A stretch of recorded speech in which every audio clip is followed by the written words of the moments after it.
My favorite albums of 2022. When I went through the list, I bought about 36 albums, new albums that were released in 2022. Didn't buy, excuse me, didn't buy Neil Young, didn't buy Bruce Springsteen, didn't buy Bob Dylan. I really tried to focus more on groups I didn't know. Now, I did buy some from groups I do know, but it's always the search. What else is happening out there? And a lot of it comes from the BC. So let's go through. I picked 12, my 12th favorite. From that 30 pile of 36, listen to them all again. 12th favorite. And the first, we're going to start with number 1, because only 33% of you will make it to the end. So, number 1. Last year, 2021, I saw videos of this group coming out, and I kept watching them. I go, God, that's really weird, but it's so damn catchy. It's so catchy. And I'd watch that one. That's so weird. It's so catchy. And finally, I heard they're putting out their album in this year, and I got it right away. And my favorite album of this year, bar none, is Wet Leg. This has caused me sleepless nights because these are earworm songs. They get in your brain and they won't leave. Kind of like pop punk almost. It is just, the drums are fantastic. There's just a great groove going on. And the guitars are just great, catchy hooks. Singing's fantastic. I hope that they can follow up with something as good as what this is, because this album was incredible. It's just so much fun. Out of the UK, and by far my most listened to. I bet I have watched over 500 videos of their live performances, and I never get tired of it. Shay's Lounge, I would pronounce it Chase Lounge, but that's not right. Shay's Lounge is on here. I Don't Want to Go Out. Wet Dream, incredible song. Mr. Mum, absolutely fantastic. Supermarket, cram of hits. I love this album. And my last 3 years, I'll tell you, my album of the year has been the one that I can't get out of my brain. That's the one. Wet Leg, fantastic. Number 2 coming in, and Kayaki Moyo. This is their last one, I believe. This will be the last one that they put out. And really, this again was some really, really good music. It's psych, but to me, they've got much more pop-oriented on this. Much more of a pop feel. Yeah, it just sounds great. It's not as far out there. So you still have the psych feel and everything happening. And, you can see by the cover, kind of get an idea what's going to be about. But this stuff, there's a lot of very hummable tunes and just catchy. It really is. It's kind of sad they're going on a hiatus, and I hope that they come back, because I really like what they did on this album. And I have their other albums, but this one was just a fun listen to. And it just really caught my attention really fast. Kayaki Moyo, and it is called Kumuyo Island. Well worth seeking out. It's just super, super album. Number 3. And I was excited when I saw that they were releasing one, a group, and they've been out there, so here I bought them again, First Aid Kit. And this one, to me, it's much more well-rounded. There's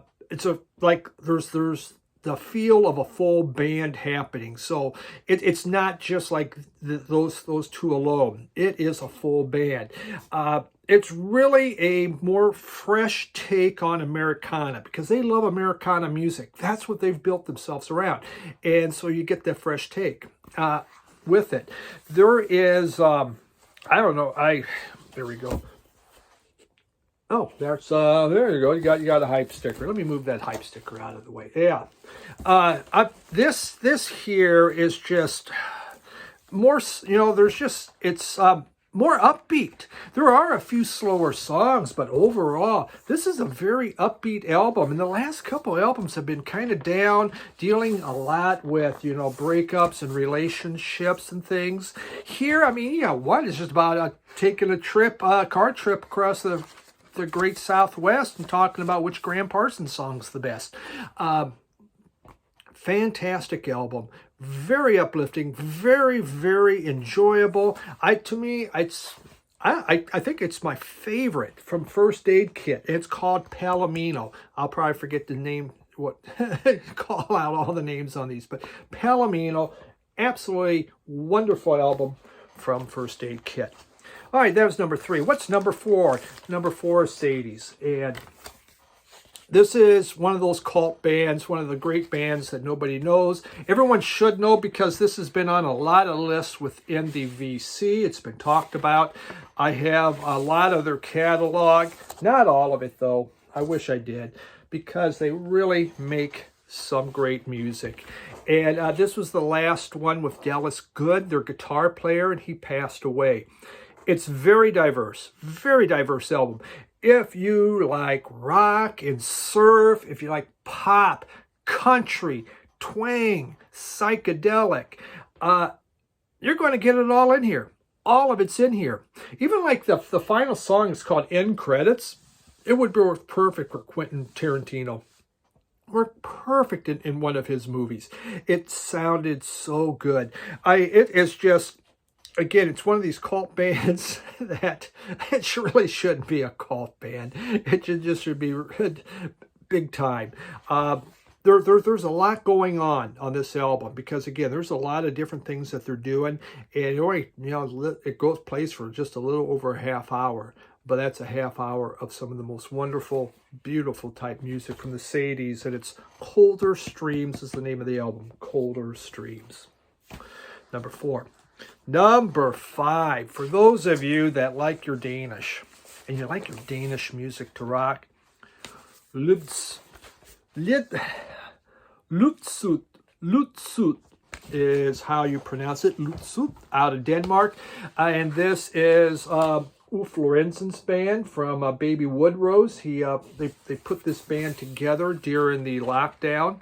I do have an autographed copy that was sent to me from Jacob over in in Denmark.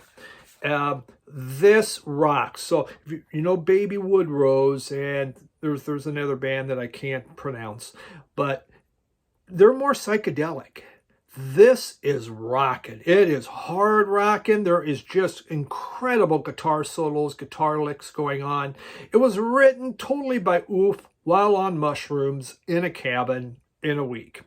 So he knocked out a whole bunch of mushrooms and up he came with this. But it's not psychedelic necessarily. It is just a much more hard rocking album done totally in Danish. You can find it on Bandcamp. Litsuit, LydSyn. LydSyn. And the name of the album is I think it's no, that is the actual name of the album too. So LydSyn. Excellent album. I just totally enjoyed this. Another great thing from Ulf Lorenzen. Number 6. This one's been shown ad nauseum for good reason, probably because it's really good and a lot of people have really enjoyed it. And it's The Beths. And here we have the name of the album is Expert in a Dying Field, and they're out of New Zealand. This is just filled with sing-along power pop hooks, packed with them in here. Lots of nice colored vinyl, isn't there? And not much there. That's just all orange. So the Beths, I mean, there's just catchy melodies. I think that's why everyone likes it, because you remember it. There's a lot of nice mid-tempo songs going on. The harmonies, they're pristine, just wonderful, and very visceral, complex arrangements happening. Super good album. You know, I hadn't bought this right away, but everyone kept talking about it and talking about it, so I jumped on the bandwagon. You know, fear of missing out, that FOMA thing. Well, I guess I jumped on, and I'm glad I did. This one's really, really good. Coldstream, you know, Experts in a Dying Field by the Beths out of New Zealand. Okay, that was number 6. Number 7. Number 7 comes from Saginaw, Michigan, but it was recorded down south. And we have Larry McRae here, Blues Without You. And this is just on fire. Fiery guitars. Joe Bonamassa plays on it, and he also helped produce this album. I mean, you even have Warren Hayes is on here. It's a 2-album set. Incredibly fun music. Larry McRae has this fantastic baritone voice. Sounds great. But this is filled with infectious grooves. It's just great stuff. And there's great strings on here. And the horn section is phenomenal. It's just this nice, well-rounded party atmosphere blues album.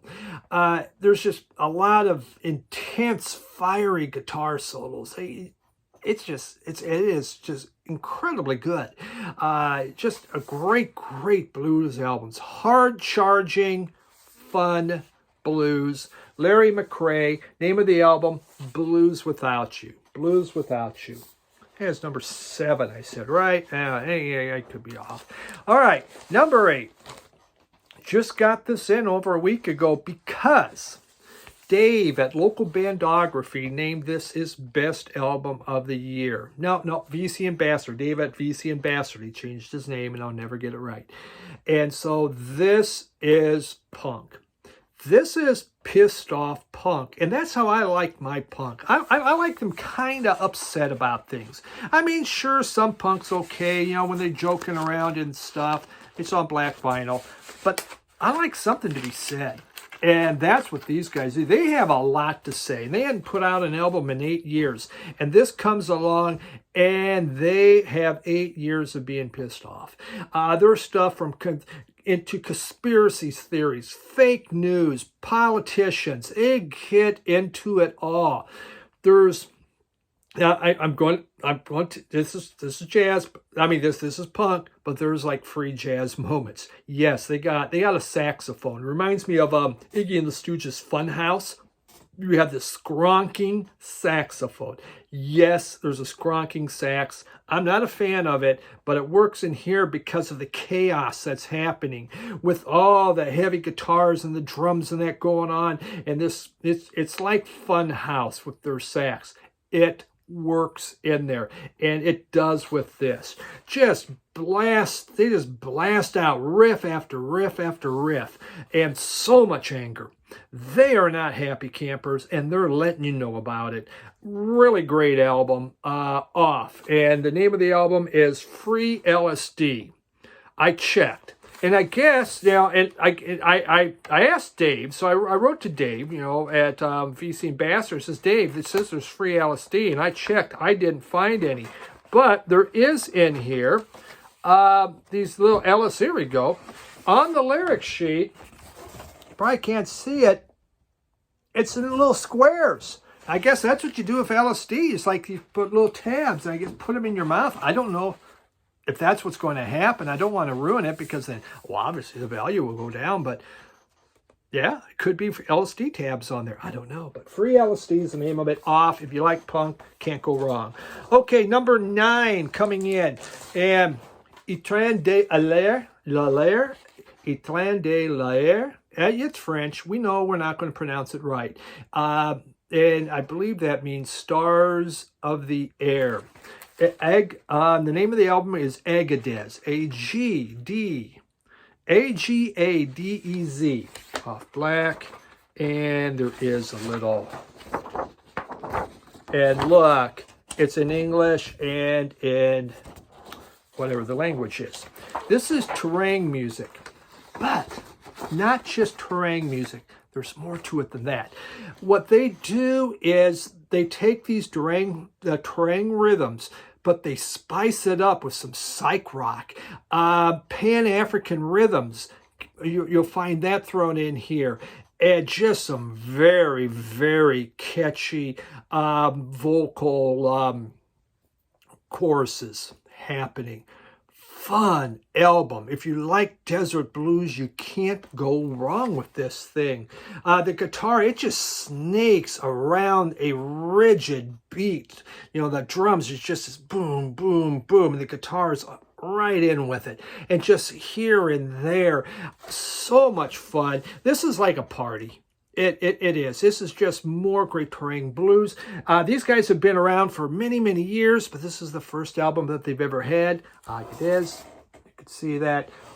If you've never tried touring music, you won't go wrong with this one because it's so much fun and a lot happening.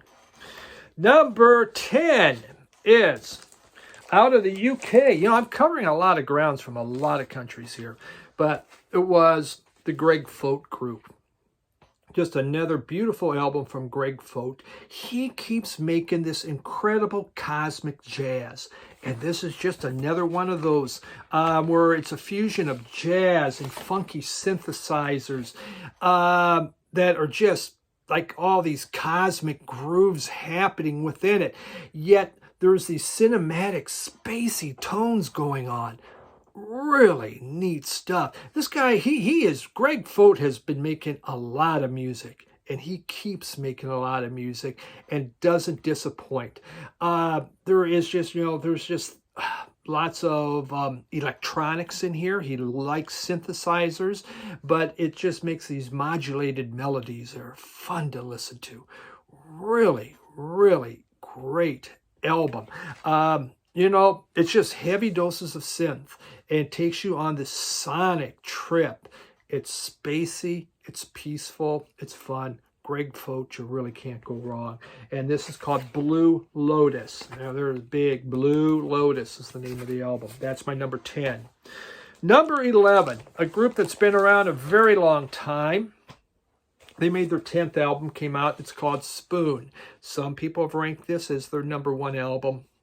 I liked it a lot. It just wasn't on my top. But it is, you know, here's the thing with Spoon. They can make something totally different, which they did with this, but yet it's still the same. You know it's Spoon.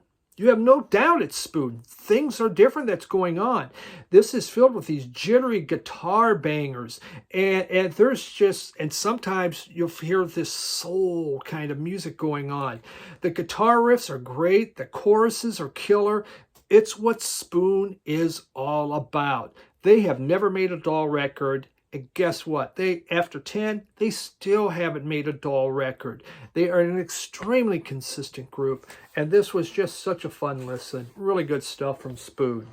Number 12, and my final one we'll talk about, is Clutch. And this is Sunrise on Slaughter Beach. If you like Clutch, you're going to like this. There is no really new ground. It's more of a concept album. And with people that everyone was telling me what those were, hermit crabs or something on their heads. But it's kind of a concept album, but it rocks. It is just a hard rocking Clutch album. If you like your hard rock, you won't go wrong. If you like Clutch, you won't go wrong. You're going to like this. I happen to like Clutch. I have their box set, so you know, I guess I'm a completist on Clutch now, aren't I? Just a great album. Really happy I picked this thing up. Got it when it came out. Let's see. Do I got anything special on the vinyl?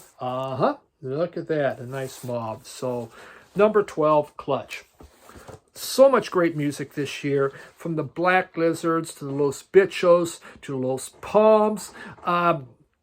I mean, just Metrics put out a cool album. A lot of great stuff. The Big Moon was a good one. So, really enjoyable year in music. I just kept trying to look, trying to find, trying to explore new things. And that's what music for me is all about. So, that's my list of my favorite albums this year that I play over and over. But Wet Leg, that's dangerous. It's a dangerous album, Please be careful if you listen to it, because in the middle of the night, you're just going to be singing on a chaise lounge, on a chaise lounge, all day long on a chaise lounge. I swear to God, it happens constantly. Thanks, everyone, for tuning in on this. Bye.